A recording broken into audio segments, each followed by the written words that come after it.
What is your to-do list for Jeff Bezos? What is the first thing he strategically has to initiate at the Washington Post? The Washington Post had a really strong quarter for their online revenue while print continues to decline.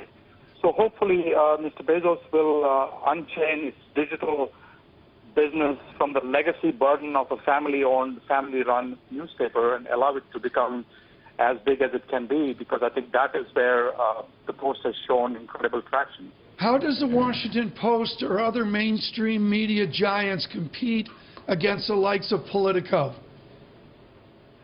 The Post actually competes very well against Politico. Politico gets a lot of buzz and a lot of attention, but audience-wise, the Washington Post is significantly larger online.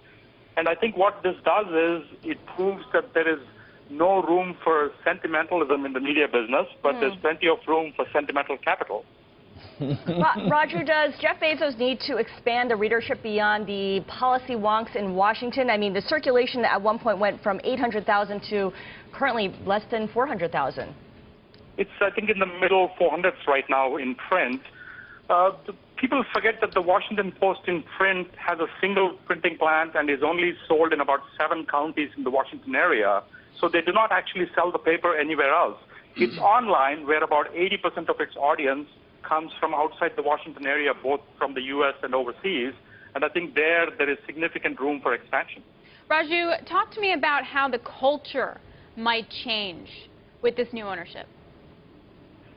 It's difficult to say because it's going to take some time for Mr. Bezos to figure out who he wants to run the newsroom and the business side. For now, it looks like status quo. But clearly, Don and the Graham family has a really strong impact day in, day out, because they run kind of the business side of the Post, even though there's no family member in the newsroom.